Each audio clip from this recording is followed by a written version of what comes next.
Right, so it's Monday evening and we have a Ford Kuga or a 2018 with an airbag light. Got a couple of codes. Codes don't really point immediately to anything in particular. I've had a look at the steering wheel airbag. It's not that. And I have a feeling it's going to be the airbag under the seat. So we're going to pull the seat out. Well, we're not going to pull it all the way out. We're going to take the bolts out of the seat, lean it back and take a look and see if there's anything we can find. See if there's an issue with the wiring, possibly the plug. When I've gone on to live data for this,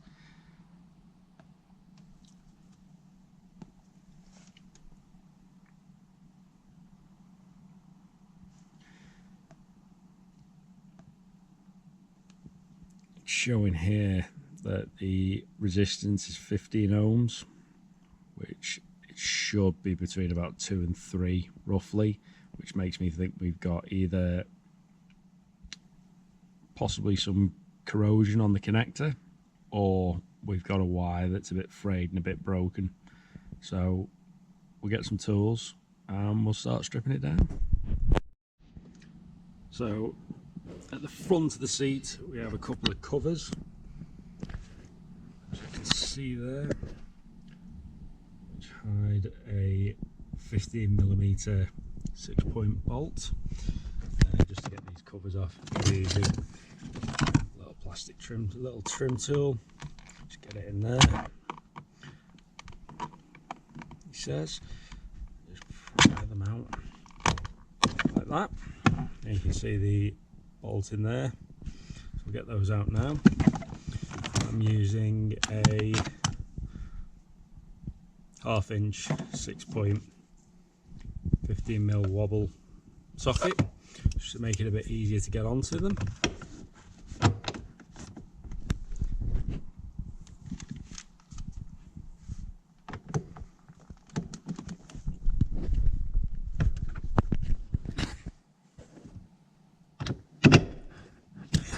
Okay.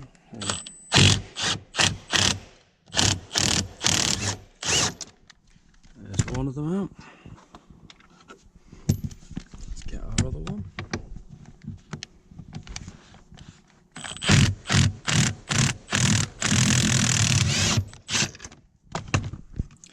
Two. What we're going to have to do is slide the seat forward.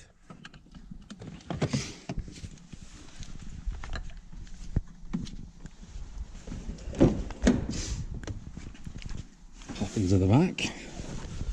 Actually plenty of space in these to get into them. Okay. We've got a couple of covers again. Ooh, £3. Same again.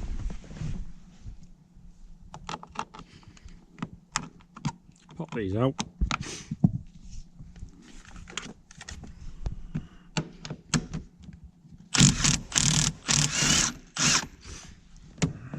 Nice and easy.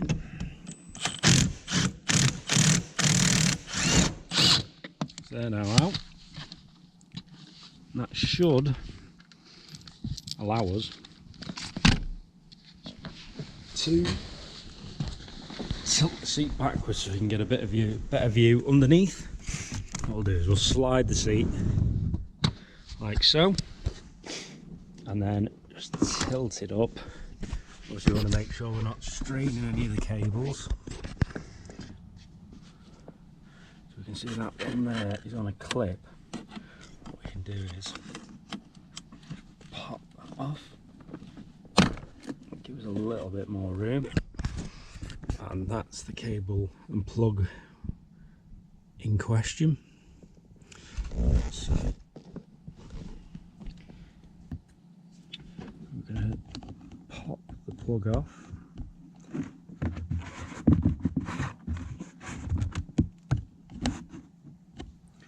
Get these clips off.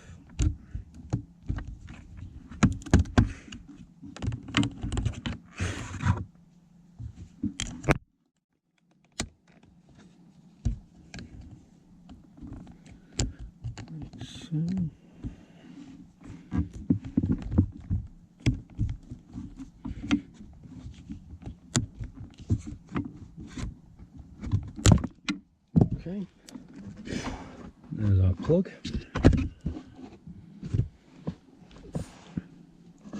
How these work, slide that up like that. That then allows us to push the plug down and separate. So this part is going into the seat, and this goes into our harness here, into this part here. So doesn't look like anything out of the ordinary there.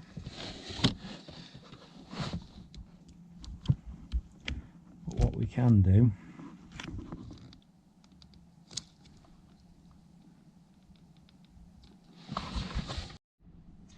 right, so we've got our multimeter and we've got it set to resistance.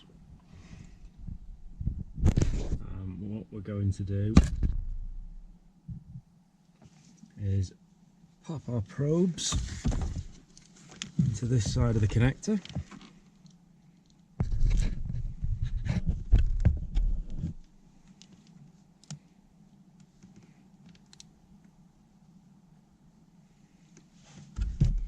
Like so. As you can see, we're only getting 0.1 ohm, so that suggests that the circuitry inside of the seat is good.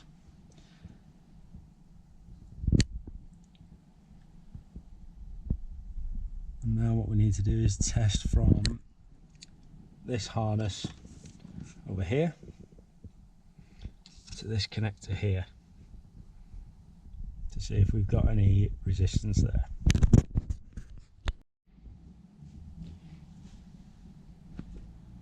So once again, this big connector here is held on with just a plastic clip, which we can work down.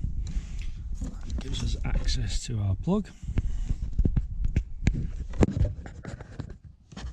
then what we're going to do is lift this up, slide it back.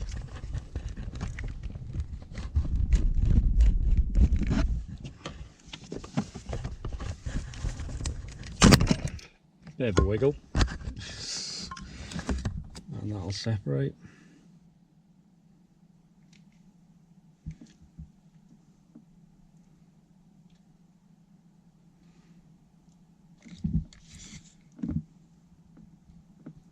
Okay, we need to find out what colour wires we've got going into this, which if we can find the wire colours going into this, which are purple and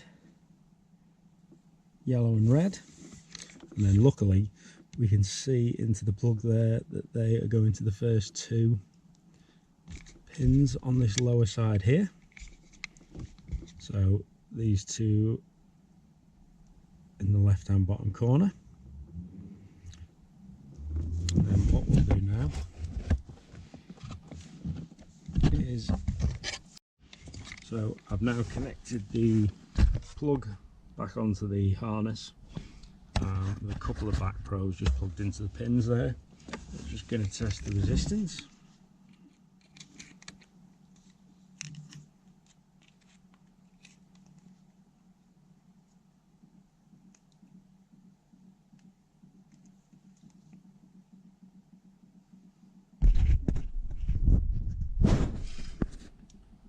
As you can see there, when putting that lead back together, we are getting high resistance.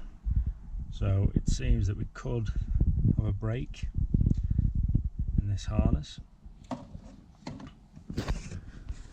we'll have to do a bit of investigating.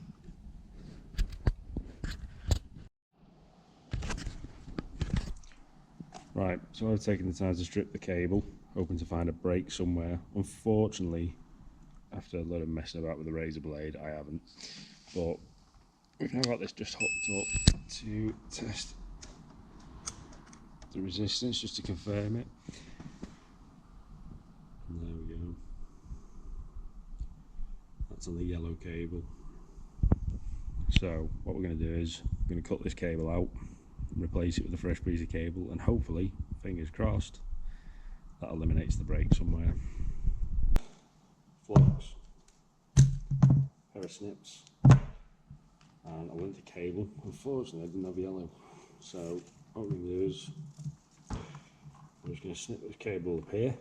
We've tested the resistance from the pin to up here to make sure there's no breaks here, just with the needle probe pushed into there. The resistance is good to there, so we're just going to snip this like so.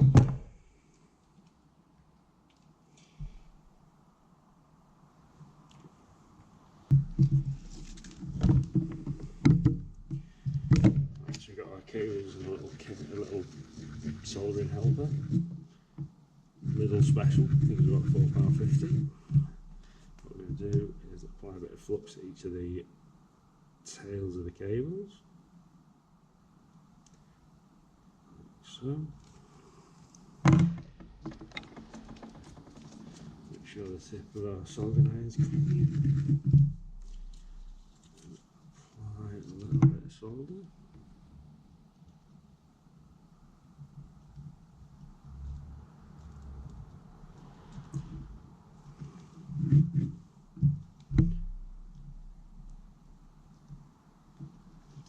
And then what we're just going to do is apply that solder with a bit of heat, and as it starts to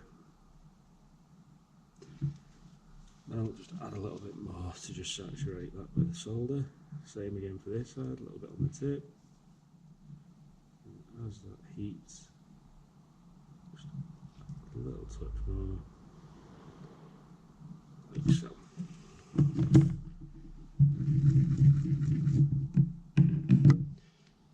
Then get these moved together. First what we're going to do is grab a little bit of heat shrink.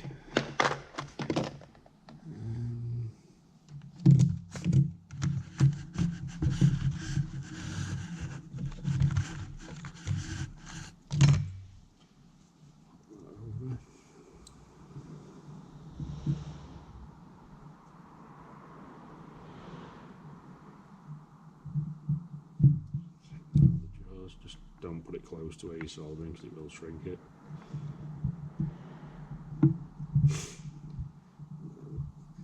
It's in a position where, like that. Clean your tip, fresh bit of solder. And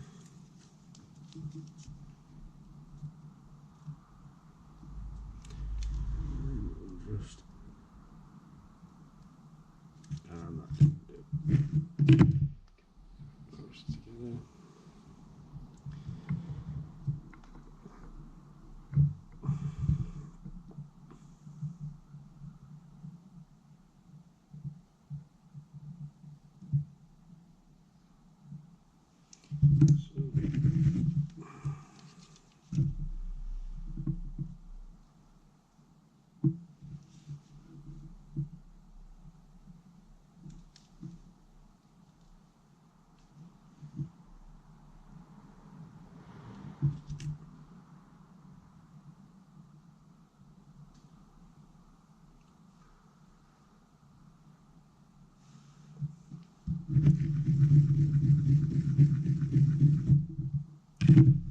There's one end done.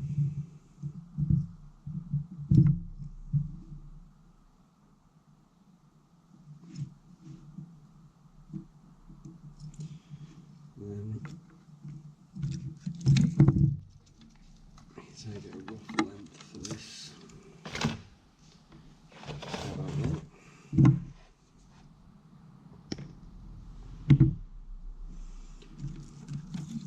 So these are all clips in place that will go into specific places. So it was easier just to remove the tape and leave these in situ. There's going to be a little break or something, but as we're replacing the full length of it, I'll probably snip these off, to be honest, or I can just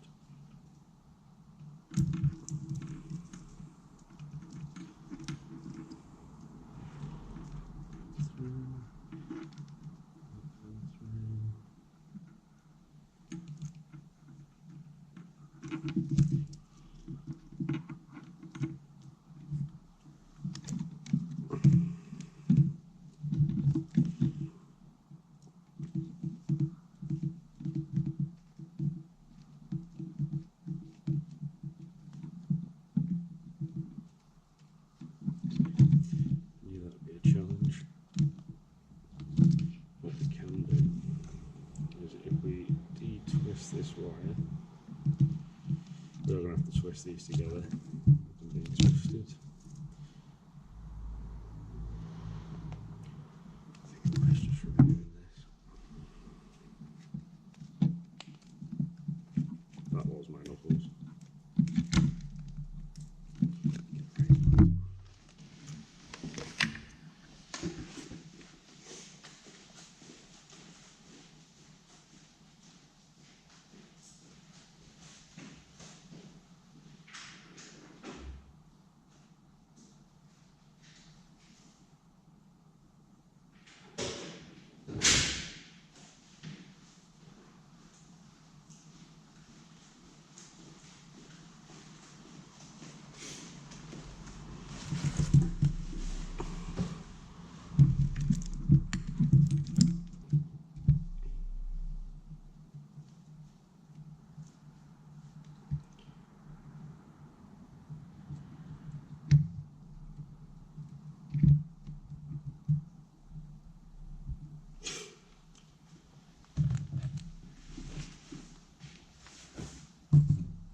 Flux,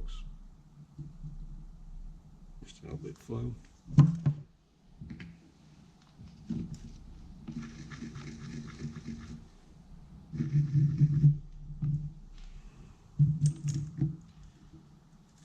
Solder. Once again, a little bit of solder on the tip.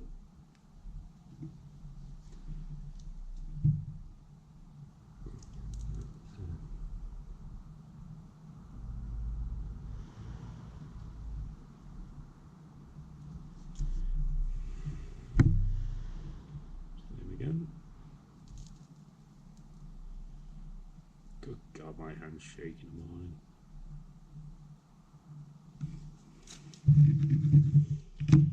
Right, what we're going to do is get these close.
I've not tidied the cables up yet, just plugged it in for the time being, just to test it. Trying to raise, which it would not do before.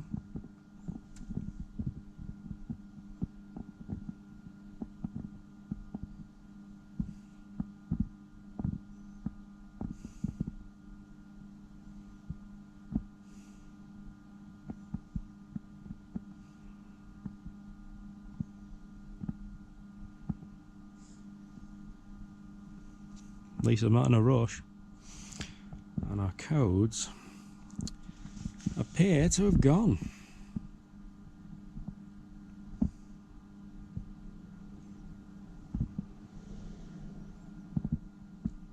Good God, this is painful. Fords are always a bit awkward to plug in.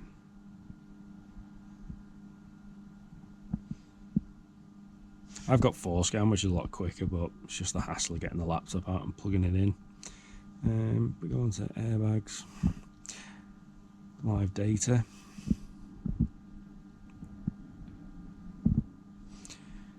Now,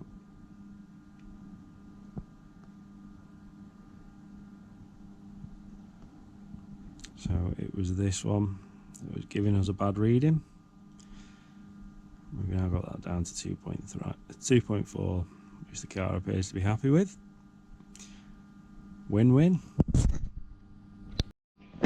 So I've just wrapped it neatly in fabric tape. I'm just going to put it in place and see where our little clips need to go, and see whether it needs any more protection on it or what.